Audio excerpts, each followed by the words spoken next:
Assalamualaikum warahmatullahi wabarakatuh. Baiklah, ketemu lagi dengan saya. Masuk materi tentang globalisasi. Apa kabar semuanya? Mudah-mudahan kita diberikan kesehatan, sehat, dan walafiat. Baiklah, sebelum mulai pembelajaran, marilah kita berdoa menurut agama dan kepercayaannya masing-masing. Doa mulai. Selesai. Baik, kita masuk materi tentang globalisasi. Apa itu pengertian globalisasi? Globalisasi adalah asal kata dari global, yaitu bola dunia. Sini menjelaskan tentang pengertian dari globalisasi. Globalisasi adalah suatu proses sosial yang di dalamnya kendala geografi terhadap pengaturan sosial dan budaya menjadi surut dan manusia menjadi semakin sadar bahwa pengaturan tersebut menjadi semakin surut. Itu adalah pengertian dari globalisasi. Untuk selanjutnya, bentuk-bentuk globalisasi. Globalisasi budaya. Sini globalisasi budaya, jadi kebudayaan bisa berubah, ya. Dimana yang mungkin budaya hanya dikenal di satu lingkungan saja, dengan adanya globalisasi maka kebudayaan yang kita gunakan bisa digunakan oleh orang lain atau orang lain menjadi tahu atau digunakan kebudayaan kita, ya, jadi ada perubahan kebudayaan. Kemudian selanjutnya adalah globalisasi bidang komunikasi. Globalisasi di bidang komunikasi yaitu perubahan di mana kita dulu berkomunikasi mungkin pada zaman kita atau Bapak sendiri menggunakan surat untuk berkomunikasi. Sekarang banyak menggunakan teknologi canggih. Di sini ada contohnya telepon, handphone, dan lain-lain. Nah, itu bentuk perubahannya. Jadi perubahan globalisasi di bidang komunikasi. Selanjutnya globalisasi di bidang ekonomi. Di sini berarti ada perubahan, ya, yang di mana dulu orang belanja ke pasar atau langsung tatap muka. Sekarang dengan adanya globalisasi di bidang ekonomi, kita mungkin terkenal dengan belanja online atau tidak langsung tatap muka. Dan banyak sekali perubahan di bidang ekonomi. Ada banyak pekerjaan yang dulu tidak ada, sekarang ada, atau dulu ada, sekarang menjadi tidak ada. Itulah dampak dari globalisasi bidang ekonomi. Lanjut. Kemudian globalisasi di bidang iptek.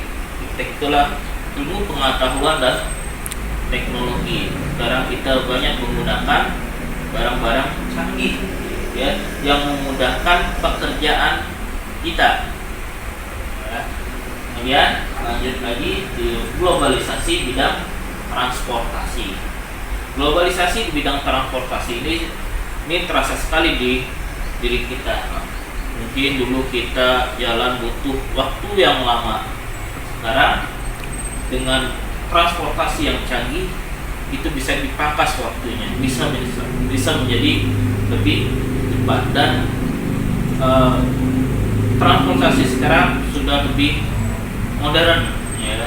Kita tidak perlu, mungkin sekarang kita tidak pernah yang namanya yang merasakan namanya ke pasar naik andong atau naik delman. Sekarang semuanya bisa pakai motor, pakai mobil, dan lain-lain. Nah, itu adalah bentuk-bentuk globalisasi. Kemudian lanjut dampaknya. Dampak pertama ada dampak positif.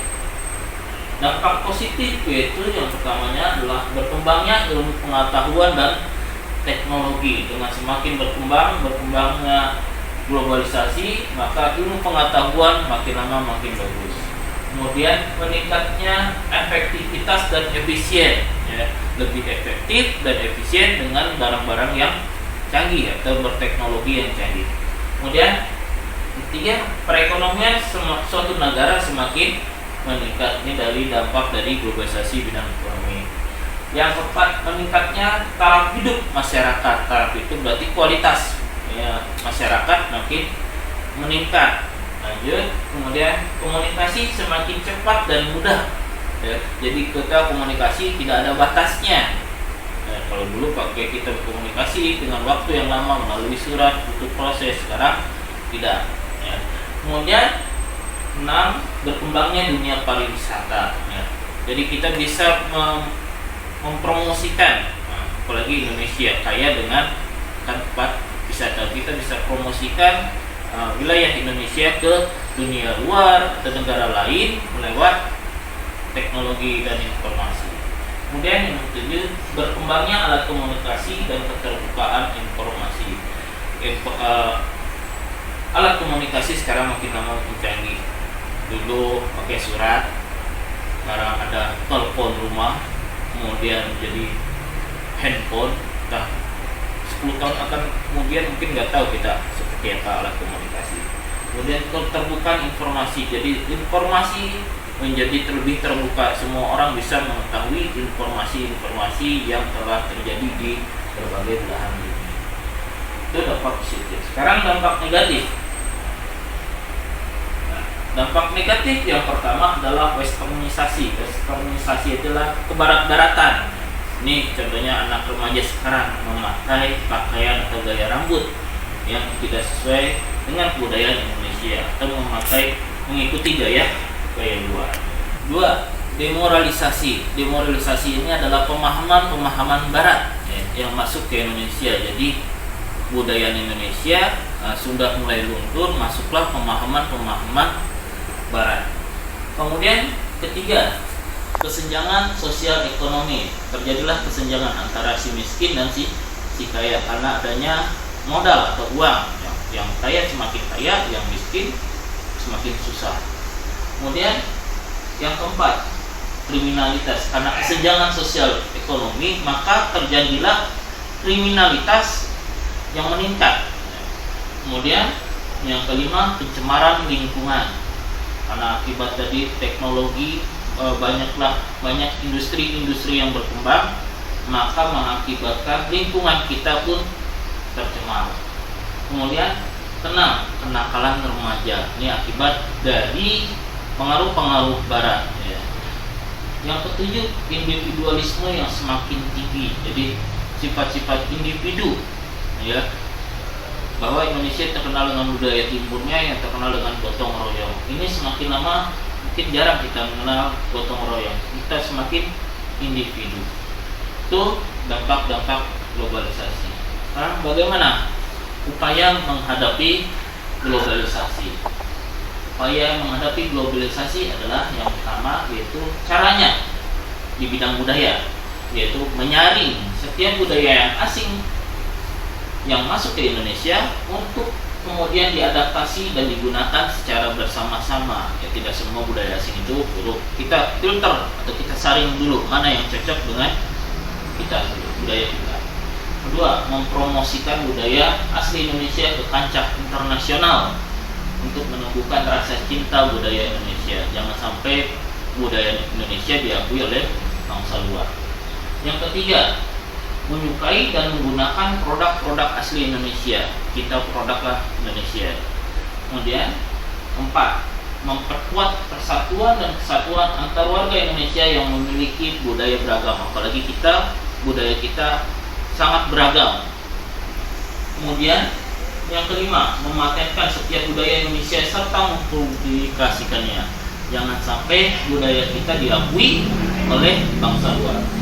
Kemudian keenam, berpegang teguh pada nilai religius, spiritual, dan memupuk rasa kebinekaan agar Indonesia tetap berjaya dengan budayanya. Yang terakhir, ketujuh, meningkatkan kualitas nilai keimanan dan moralitas masyarakat. 7. Meningkatkan kualitas nilai keimanan dan moralitas masyarakat. Upaya menghadapi globalisasi bidang komunikasi. Yang pertama, memilih dan memanfaatkan alat komunikasi secara tepat dan sebaik-baiknya sesuai dengan fungsi dan kebutuhan. Yang kedua, memanfaatkan alat komunikasi dengan demi kemajuan masa depan dan tidak menyalahgunakannya. Ketiga, memilih informasi dengan tepat dan bijaksana agar tidak mudah terpengaruh terhasut oleh informasi yang salah. Yang pertama, menyiapkan SDM, sumber daya manusia yang kompeten, kompetitif, dan memiliki kemampuan yang baik dalam menghadapi kompetisi globalisasi. Dua, melaksanakan standarisasi dan sertifikasi bagi perusahaan dan lembaga pemerintah untuk citra, kesungguhan, dan kualitas produk. Yang ketiga, menghilangkan praktek-praktek korupsi, kolusi, nepotisme, dan manipulasi. Yang terakhir, keempat, mendorong pengusaha-pengusaha lokal, khususnya pengusaha kecil dan menengah untuk berkompetisi secara sehat. Pertama adalah berkompetisi dalam kemajuan praktek. Kedua, meningkatkan motif berprestasi. Ketiga, meningkatkan kualitas dan mutu sumber daya manusia. Keempat, selalu berorientasi ke masa depan. Kelima, meningkatkan penguasaan kita terhadap teknologi modern. Satu, memanfaatkan alat transportasi sesuai dengan jarak dan waktunya. Dua, menggunakan alat transportasi tidak berlebihan agar tidak terjadi pencemaran lingkungan. Yang ketiga, menjaga keberadaan alat transportasi lokal sebagai salah satu khasanah budaya Indonesia. Ya, itulah materi tentang globalisasi. Maka dapat kita simpulkan, globalisasi ini adalah menyangkut tentang perubahan suatu sistem tatanan kebudayaan, komunikasi, ilmu pengetahuan, transportasi, dan lainnya yang menjadi mendunia. Sampai sini pelajaran kita. Sampai berjumpa di pertemuan selanjutnya. Bapak ingatkan, tetap berpusakaan, jaga kesehatan di masa pandemi ini, tetap 3M, memakai masker, menjaga jarak, mencuci tangan. Wabillahi taufiq wal hidayah. Assalamualaikum warahmatullahi wabarakatuh.